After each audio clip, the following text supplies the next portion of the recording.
மாண்புமிகு தமிழ்நாடு முதலமைச்சர் அவர்கள் வீட்டு வசதித்துறையினுடைய ஆய்வின் பொழுது ஒவ்வொரு நேரத்திலையும் என்னென்ன பிரச்சனைகள் இந்த மக்களுக்கு இருக்கிறது, அதை எப்படி நாம் மாற்றம் செய்து அதற்கு ஒரு தீர்வு கொண்டு வர வேண்டும் என்பதை எங்களுக்கு ஆலோசனை சொல்லிக்கொண்டே இருக்கிறார்கள். அதிலே பல நடவடிக்கைகளை நாங்கள் எடுத்திருக்கிறோம். ஏறத்தாழ இந்த வீட்டு அனுமதி கொடுப்பதிலே, கட்டிட அனுமதி கொடுப்பதிலே இருந்த பல சிக்கல்கள், அதில் பலவற்றை நாங்கள் அவங்களுக்கு ரிலாக்ஸ் பண்ணி கொடுத்துருக்கோம். இது பூரா மாண்பு முதலமைச்சர் அவர்கள் கொடுத்த ஆலோசனையின்படி அதையெல்லாம் நாங்கள் செய்திருக்கிறோம். இதுவரை செய்ததை விட மிக முக்கியமாக பெரிய அளவில் சாதாரண மக்களுக்கு பயன்படுகிற வகையில் இன்றைக்கு மாண்பு முதலமைச்சர் அவர்கள் துவங்கி வைத்திருக்கிற இந்த 2500 சதுர அடி நிலம் கொண்டவர்கள் 3500 சதுர அடி கட்டிடம் கட்டுவதற்கு அனுமதிக்காக ஒரு சாதாரணமாக வருவதைப் போல மனு போட்டு ஒரு காலதாமம் ஏற்படுவது, பல சிக்கல்கள் அவர்களுக்கு இருக்கும். அதிகாரிகளுக்கும் நிறைய மனுக்கள் வருகிற காரணத்தால், அவர்களுக்கு வேலை பளு அதிகம் இருக்கிற காரணத்தால் சில காலங்களில் காலதாமதம் ஏற்பட்டு விடுகிறது. இதையெல்லாம் உணர்ந்துதான் மாண்பு முதலமைச்சர் அவர்கள் இதை ஒரு சுயசான்று அடிப்படையில், இது சாதாரண மக்கள் அவர்கள் குடியிருப்பதற்காக கட்டுகிற வீடு கட்டுகிற ஒரு திட்டம். எனவே சாதாரண மக்கள் பயன்படுகிற வகையில் சுயசான்று அடிப்படையில் காலதாமதம் இல்லாமல் அவர்கள் மனு போட்ட உடனேயே அவர்களுக்கு அனுமதி கிடைக்க வேண்டும் என்ற ஒரு திட்டத்தை எங்களுக்கு சொல்லி, அந்த அடிப்படையிலே தான் அதற்கான ஏற்பாடு செய்து மாண்பு முதலமைச்சர் அவர்கள் இன்றைக்கு துவக்கி இருக்கிறார்கள். அது மட்டுமல்ல, அவர்கள் மனுவை போட்டுவிட்டு வீடுவை கட்ட துவங்கி விடலாம். ஒன்றே ஒன்று, அவர்களுக்கும் பொறியாளர்கள், என்ஜினியர்ஸ் இருந்துதான் அவர்களையும் வழிநடத்துகிறார்கள். எனவே அவர்கள் எல்லாம் விதிமுறைப்படி இருக்கிறதா, அந்த டாக்குமெண்ட் எல்லாம் சரியாக இருக்கிறதா என்பதை அவர்களே பார்த்து கொள்ள வேண்டும் என்பதுதான் இப்பொழுது இதில் இருக்கிற திட்டம். எனவே அந்த வகையிலே இன்றைக்கு மாண்பு முதலமைச்சர் அவர்கள் துவக்கி வைத்திருக்கிறார்கள். இது எந்த இடம் என்றல்ல, எல்லா இடத்திற்கும், தமிழ்நாட்டில் எல்லா இடத்துலையும் எங்கேயும் இதை கட்டினால், வீடு கட்டினால் அதற்கு அனுமதி கொடுப்பதற்கான ஏற்பாட்டை இப்பொழுது மாண்பு முதலமைச்சர் அவர்கள் செய்து கொடுத்திருக்கிறார்கள். இது பொதுமக்களிடத்திலே மிகப்பெரிய ஒரு வரவேற்பை பெற்றிருக்கிறது. இப்பொழுதே கூட முதலமைச்சர் அவர்கள் சொன்னது, இந்த ஒரு வார காலத்திற்குள், இந்த 5 நாள் நமக்கு ஒர்க்கிங் டே இருக்குது, இந்த 5 நாளைக்குள்ளே என்ன அப்ளிகேஷன் வந்தது, என்ன டிஸ்போஸ் ஆகிருக்கு என்னங்கிறத செக் பண்ணுங்கள். அதுக்கு பின்னாடி மாதம் நீங்கள் எவ்வளோ மனுக்கள் வந்தது, எவ்வளோ டிஸ்போஸ் ஆகிருக்கு, அதில் ஏதாவது ஆகாமல் இருந்தால், டிஸ்போஸ் ஆகாமல் இருந்தால் அது என்ன காரணம், அது அவங்க பக்கத்தில் ஏதாச்சும் தவறு இருக்கிறதா என்ன என்பதை பார்த்து அவர்களை கைடு பண்ணணும். நீங்கள் எங்களுக்கு சரியாக அப்ளிகேஷன் கொடுக்கல அப்படின்னு சொல்லிட்டு இருக்கக்கூடாது, நீங்கள் அவர்களை வழிநடத்த வேண்டும் என்று எங்களுக்கு இப்பொழுது ஆலோசனை சொல்லியிருக்கிறார்கள். அந்த வகையில் இன்றைக்கு துவக்கப்பட்டிருக்கிறது. சார், ஆன்லைன் அப்ளிகேஷனாக இருந்தாலும் லோக்கல் இஓ இல்லை பில்டிங் அப்ரூவலில் போய் இன்ஸ்ட்ரக்ஷன் பண்ணுவாங்க, இவங்க கொடுத்துருக்க அளவு சரிதானா அப்படின்னு பண்ணுவாங்க. அந்த மாதிரி இன்ஸ்ட்ரக்ஷன் இருக்கா, இல்லை இன்ஸ்ட்ரக்ஷனே கிடையாது? இல்லை, அந்த மாதிரி இன்ஸ்பெக்ஷன் இல்லை, அந்த மாதிரி இன்ஸ்பெக்ஷன்லாம் தேவையில்லை. இது அங்கே அவங்களுக்கே இன்ஜினியர்ஸ் இருக்காங்க. அவங்கள நாங்கள் ஒரு வேண்டுகோளாக அவர்களுக்கு நாங்கள் சொல்லுவது, இந்த கட்டிடம் கட்டக்கூடியவர்களை நல்ல வழியிலே நீங்கள் கொண்டு போக வேண்டும். நாளைக்கு எதுவும் அவங்களுக்கு பிரச்சனை வரக்கூடாது. ஏன்னா இதெல்லாம் ஏற்கனவே இப்படி பல கட்டிடங்கள் தவறாக கட்டப்பட்டு இன்றைக்கி அவங்க சிரமப்பட்டுக்கிட்டு இருக்காங்க. இது நீதிமன்றத்துடைய பல உத்தரவுகள், உச்சநீதிமன்றத்துடைய உத்தரவுகள் இதெல்லாம் இருக்கிறதுனால பல பிரச்சனைகள் இருக்கிறது.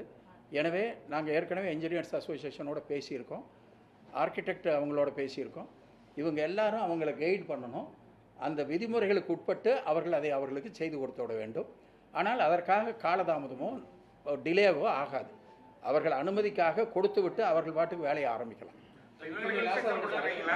அந்த அதிகாரிகளுக்கு நீங்கள் இன்ஸ்ட்ரக்ஷன் கொடுத்துருப்போம், ஆணையர் ஆகட்டும், இஓ ஆகட்டும், அவங்களுக்கு ஏற்கனவே பண்ணி உடனடியாக பண்ணணும்னு இன்ஸ்ட்ரக்ஷன் கொடுத்துருக்கீங்களா? இதெல்லாம் ஆன்லைனில் அவங்க போட்டாங்கன்னா ஆட்டோமேட்டிக்காக நடக்கிற விஷயம்.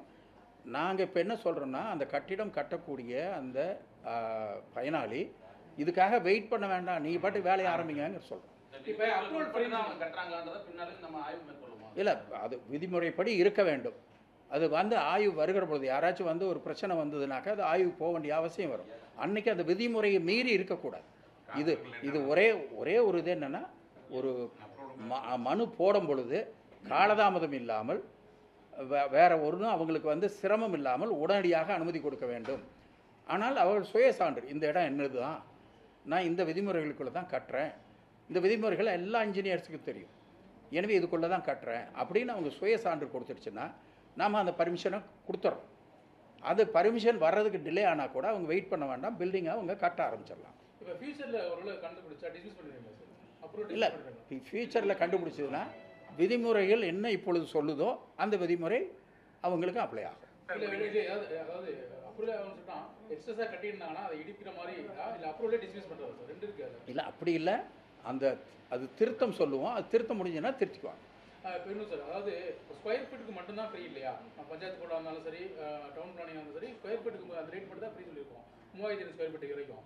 அதே மாரி உள்ளே இருக்க அந்த இன்க்ளூட் டேக்ஸ் இருக்கு இல்லையா? இப்போ ஃபார் எக்ஸாம்பிள் வந்து எவ்வளோ ஸ்கொயர் ஃபீட்டுக்கு வீடு கட்டுறவங்கிறது ஒரு டேக்ஸ் வந்து பஞ்சாயத்து போர்டுக்கு கட்டணும், அந்த டேக்ஸ் எல்லாம் ஃப்ரீயா? இது கிளாரிஃபிகேஷன் சார். இல்லை, அதெல்லாம் வேறு, அதெல்லாம் இருக்க தான் செய்யும். இது வந்து அனுமதி, கட்டிட வரைபட அனுமதி, அதுக்கு தான் இது. ப்ளூ பிரிண்ட்டுக்கு மட்டும் டேக்ஸ் இது கிடையாது, வரி கிடையாது.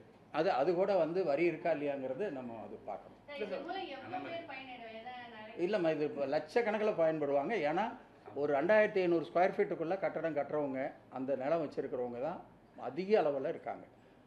அதில் வந்து இப்போ வசதியானவங்க வசதி இல்லைன்னு கணக்கே கிடையாது. 2500 ஸ்கொயர் ஃபீட்டு 3500 ஸ்கொயர் ஃபீட்டுக்குள்ளே கட்டிடம் கட்டுகிறார்கள் என்றால் அவர்களுக்கு எல்லோருக்கும் இது பொருந்தும்.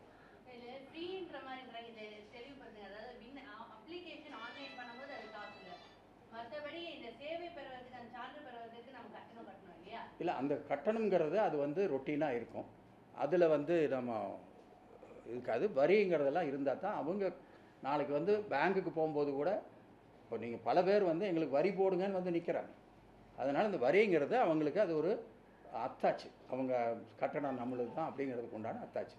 அதெல்லாம் வந்து ரொட்டீனாக நடக்கும். ஏற்கனவே பஞ்சாயத்து போர்டு மாதிரி அமைப்புகள்லாம் ரொம்ப லாஸ்ட்டில் இருக்குது, அவங்களுக்கு குறைஞ்சபட்சம் வரி இந்த ஹவுசிங் போர்டு அப்ரூவல் தான். அதை எப்படி சார் டேலி பண்ணுறது? எவ்வளோ இழப்பு இருக்கும்? இல்லை, அதெல்லாம் வந்து இப்போ நம்ம வந்து ஜனங்களுக்கு இது நடக்கணும்னு போட்டிருக்கோம்.